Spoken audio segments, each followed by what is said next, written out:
Good morning. So today I'm going to discuss about violence against women, which is a portion in forensic psychology course I'm teaching.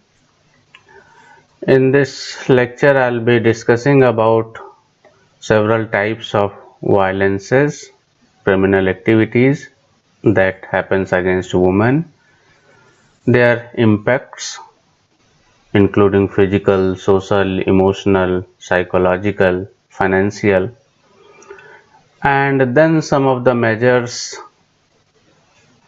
taken to curb these violences against women in India. So as we all know that about 30% of women have been victim of some form of violence. These forms of violence includes but are not limited to physical violence, sexual violence, violence committed by intimate partners, and non-partner violences. An UN report in 2012 suggests that about 70% of women have experienced physical or sexual violence once or more at some time in their life. So that is sufficient to tell us about the extent of violence women receive in our present scenario. Now, violence against women is defined as any physical, emotional, sexual, or psychological abuse committed against women by intimate partner, acquaintances, including current or former spouse, cohabitating partners, such as those in premarital relationships, boyfriends, dates, or by a person that is not known to the woman.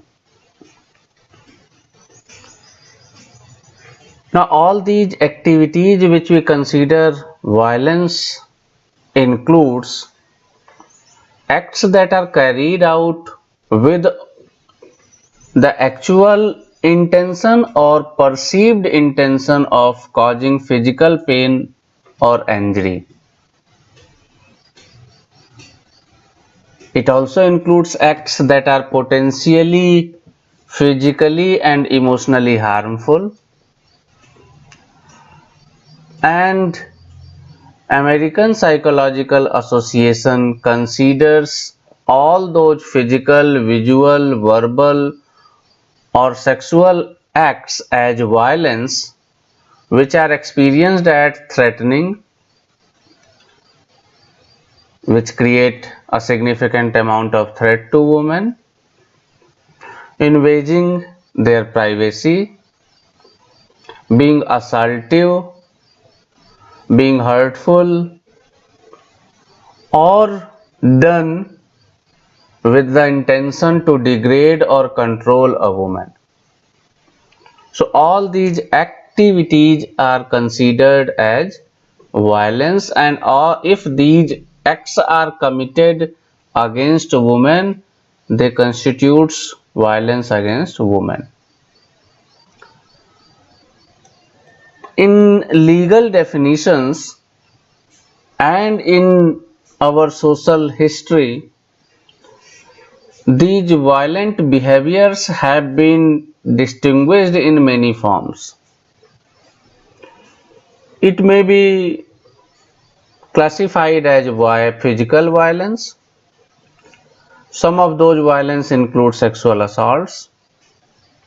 It can be emotional violence, and more recently another form of violence that is occurring in our society is known as stalking. Now, what is physical violence?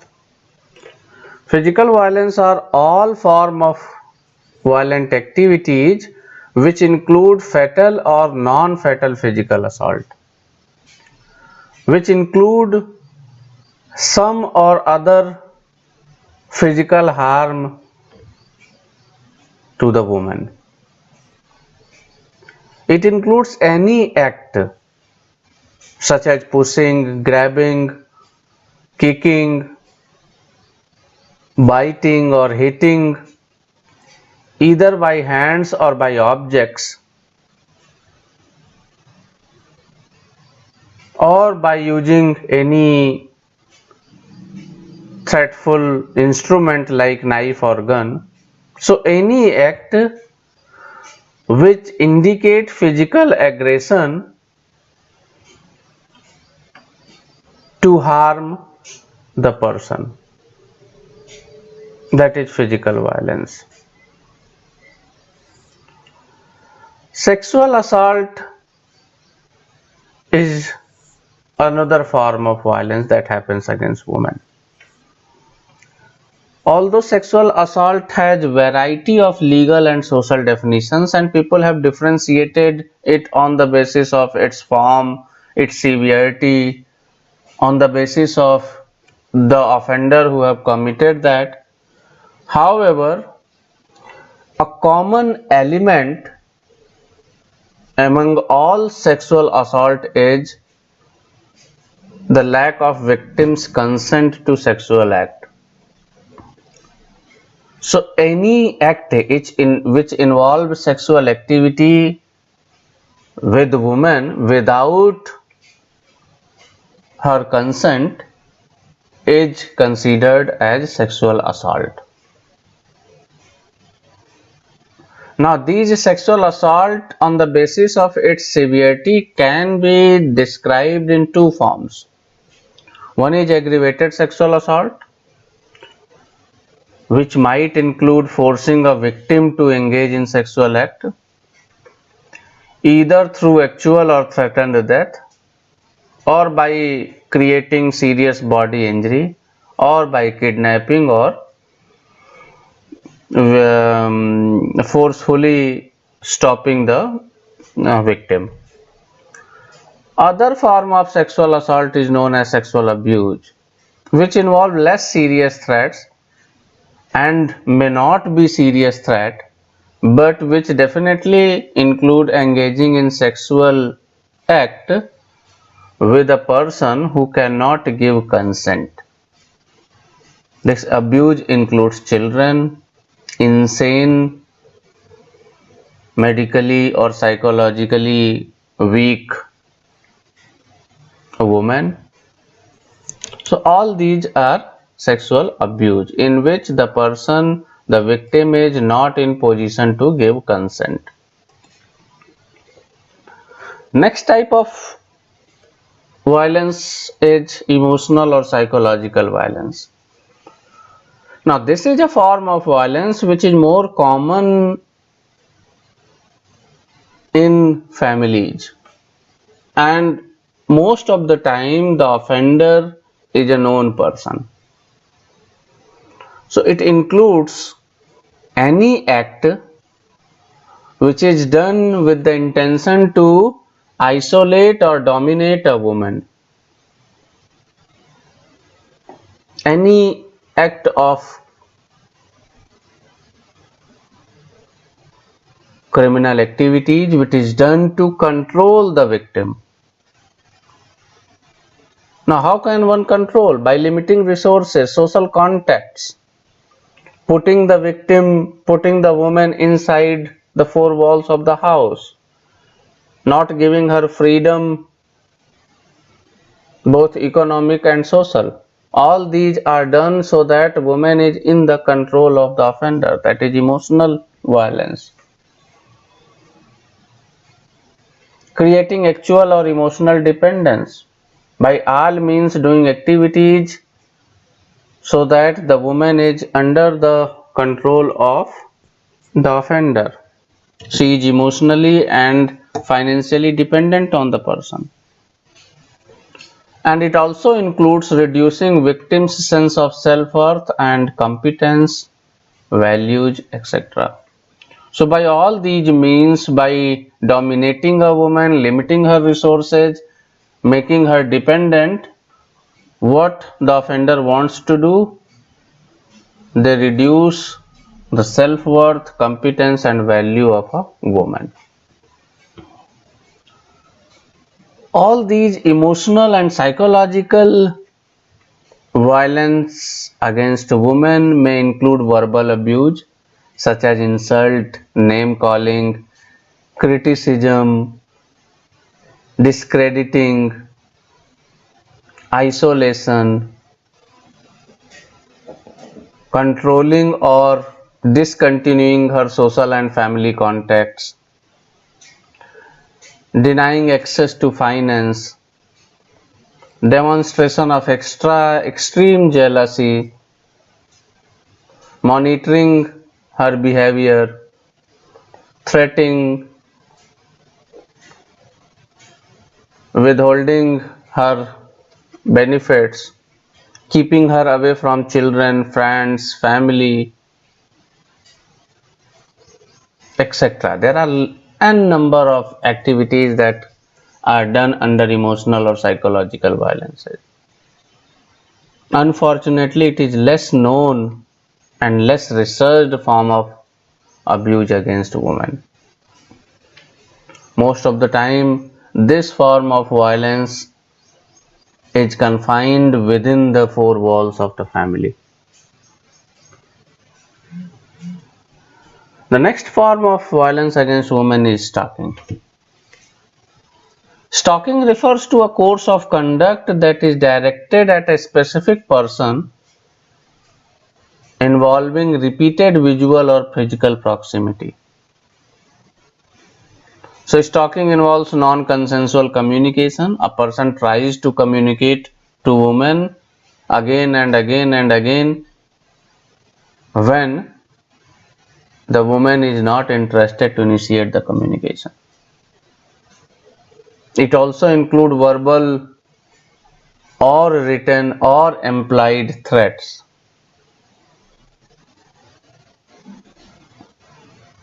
Or a combination of all these three, verbal, written and implied threat, which cause reasonable fear for the person.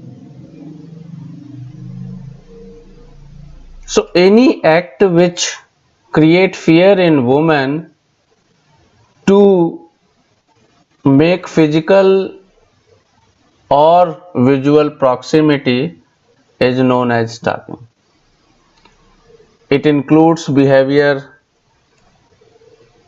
such as following the woman, conducting surveillance, threatening the victim or victim's family for making contact, harassing the victim using phone calls, letters, emails, social media comments, or sometime in severe cases breaking into the victim's home. All these behaviors are under stalking.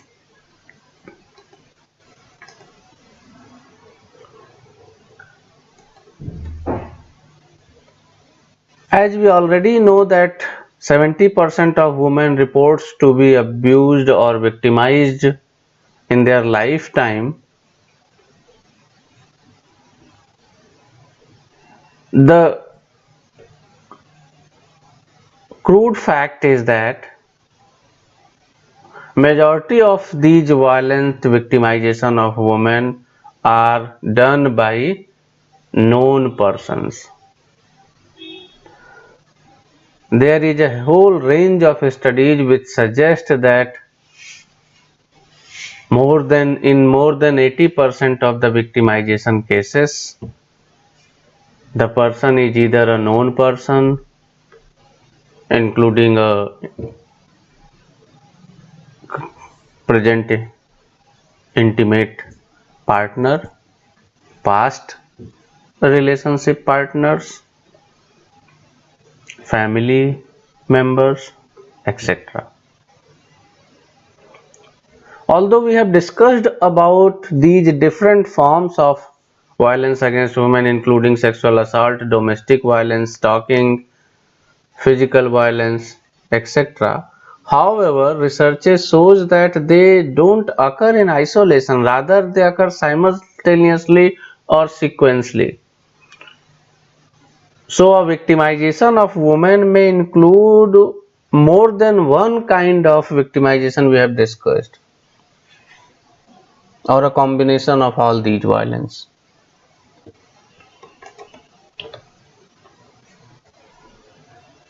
There are several myths also related to violence against women.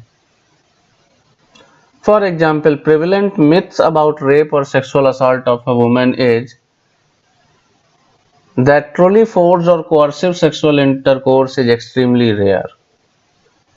People believe, we may find people saying that there must be some consent. It is almost impossible to force a sexual intercourse. A second myth is that women are socially motivated to lie about consensual encounters. We may see people saying that there must have been consensus, but now when everybody knows it, the woman is lying. A third prevalent myth is men are often unable to distinguish between consensual or non-consensual sex. They discount men for not being able to understand whether there is a consent or not consent. Again a myth. So these are three prevalent myths about sexual assaults which have severe impact upon women victimization. Due to these myths prevalent in society, women are not motivated to report about their sexual assaults. And again, due to all these myths,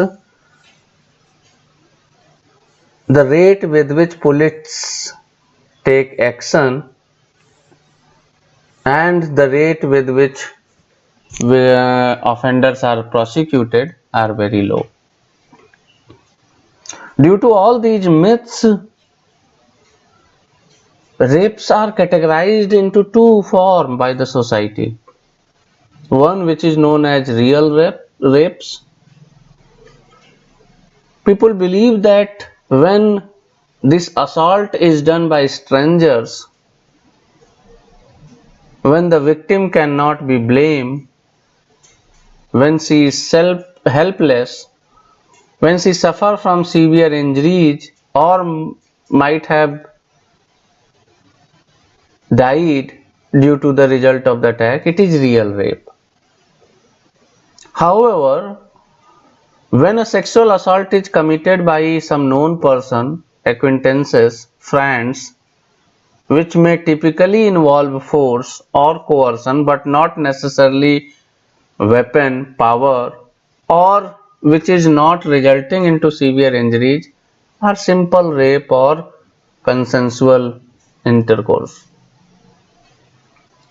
Now this is very difficult situation, how society perceive these sexual assaults against women.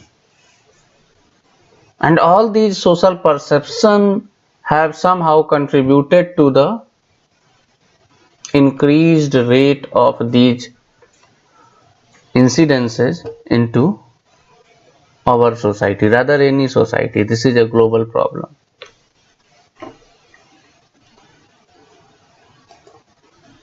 There are several factors that might lead to violent victimization of women.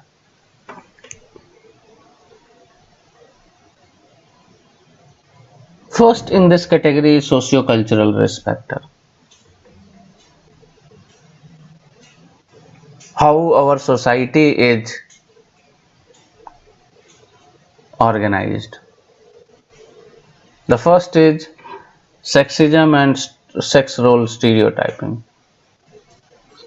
How sexism and sex role is conceptualized in our society, it contributes to the victimization of women, both physical as well as sexual victimization. Most of the societies are historically male dominated, and our socialization practice teach men and women having different gender specific roles. And due to this, there is a kind of social acceptance that men dominate women. Men have power upon women. And all these socially accepted gender specific stereotypes contribute to the violent activities against women. It is also seen that marital violences are highest in societies where there is structural inequality between men and women. It is found that in societies where women is economically less privileged than men, less educated than men, less politically empowered than men, in those societies marital violences are highest. Because in these societies women are considered as property of men. There are several cultural values which are responsible for this violence. For example, Burkhardt and Stanton found that men who sexually assault women, they are more likely to see sexual violence as acceptable. So if you yourself engage in victimization, you are more likely to consider victimization as acceptable. Sugarman and Frankel found that assaultive men have more positive attitudes towards violence. If you accept violence of any kind, it is more likely that you will engage in violent activities against women. In addition, Sugarman and Frankel also found that women who are abused in their life, they tend to have more traditional gender roles. So women are equally responsible, they seem to equally responsible, they accept, maintain and transfer these traditional gender roles to their future generations. And this is one among many reasons why women, despite the experience of violence by their partner, marital partner, they find it difficult to come out of these abusive relationships.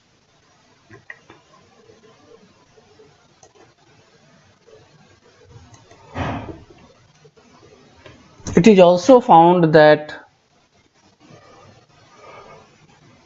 violence is higher in underprivileged group of women than overprivileged group of women. For example, studies done in Western context found that black women experience higher rates of physical violence than white women. So we may consider that socio-economic status has good correlation with race and ethnicity, and thus it is also related to violence.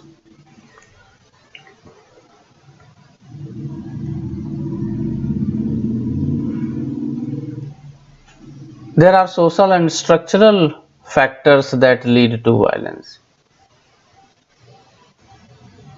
One is economic status. Especially in case of domestic violence, it is seen that despite domestic violence happen in all income levels, research shows that low income group people or women from low income group are at high risk for domestic violence. This doesn't mean that it happens in low income group of women. Rather, it is also found that it is less likely that higher income group class women report intimate violence. So it is the difference of reporting rather than actual violence incidents. It is also found that unemployment of the male partner is a good risk factor for domestic violence.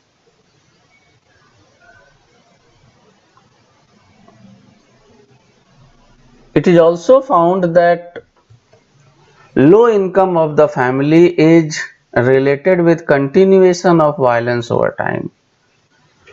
So despite the fact that domestic violence is prevalent in all socio-economical class, it is true that unemployment of male partner and low income of the family is related with more violent activities, probably because of increased tension, conflict and stress due to daily demands of life.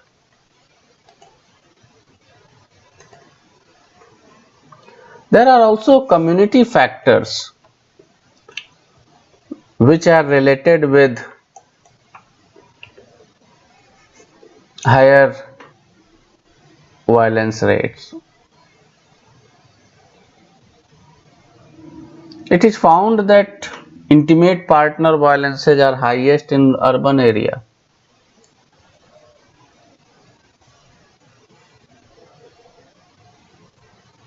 It is also found that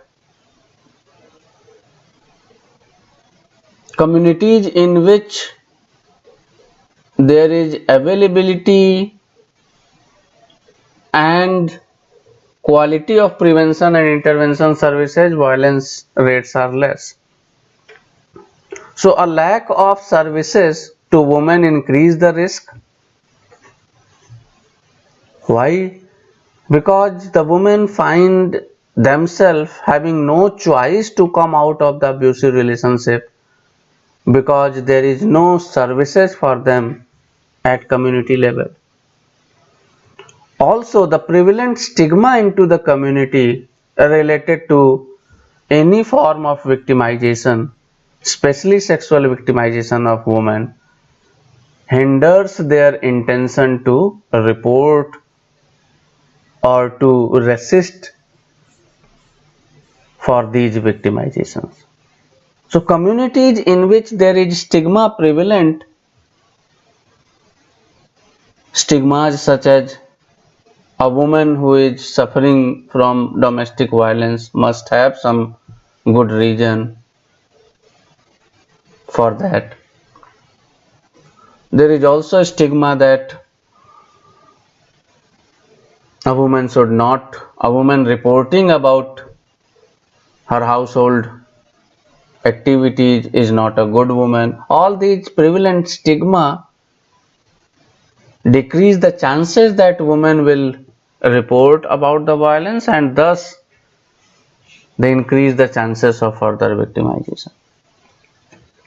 There are also some family factors which might lead to the victimization, which might contribute to the victimization. It is found that separated and cohabitating couples are at higher risk of partner violence than married or dating couples. So, partners that are separated now or people who are in live-in relationships have higher incidences of partner violence than married couples. It is also found that families in which poor problem solving and communication skills exist, or where the power and decision making is unilateral. For example, man has all the power and decision making privileges. In such families, violence rates are higher. Kalmus found that highly dependent wives are more significantly and more likely to experience marital violence. Why? Because they are highly dependent on marriage. They are less able to discourage, avoid, or try to end this abuse.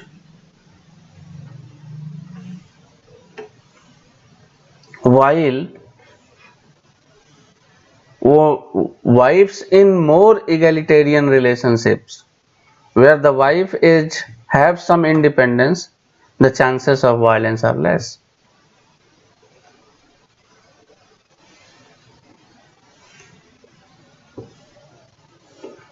Coleman and Strauss also found that male and female dominance are associated with marital conflict. So they conclude that it's not the case that male should be less dominant or female should be less. There must be equal power balance between the family. The disbalance between the family, whether male is more dominant or female is more dominant, is the root cause of violence in the family.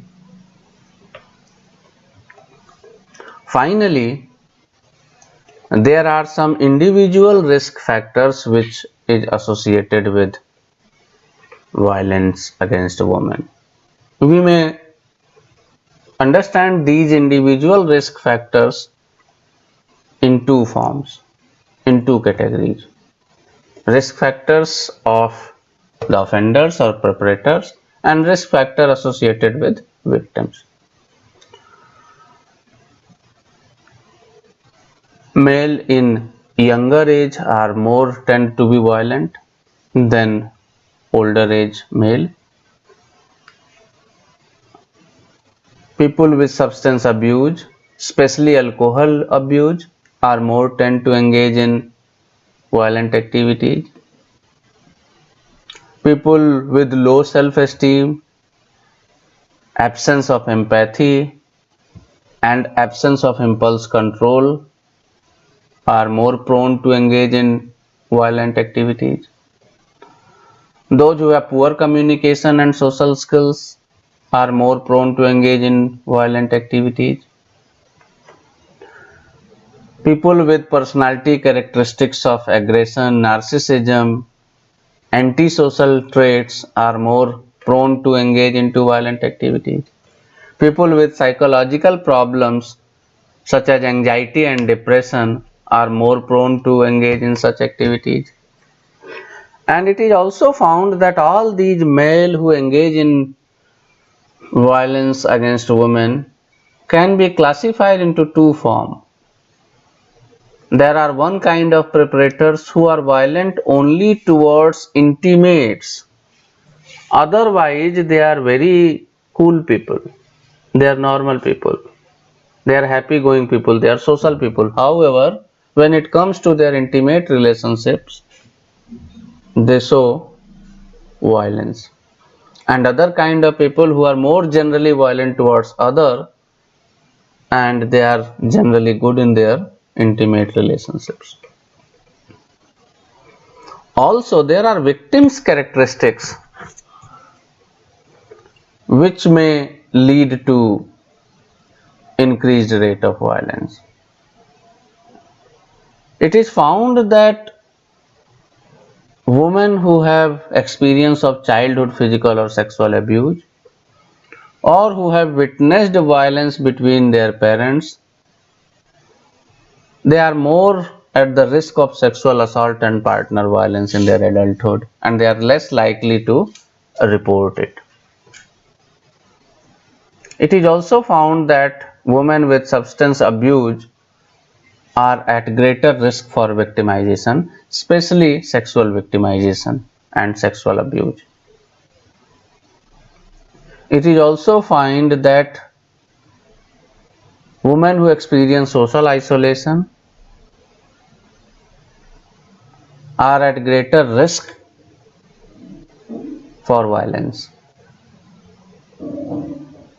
Women who have more social support, who have people around them to support, are less likely to be assaulted either physically or sexually. However, if women is socially confined, isolated, they are more at the risk.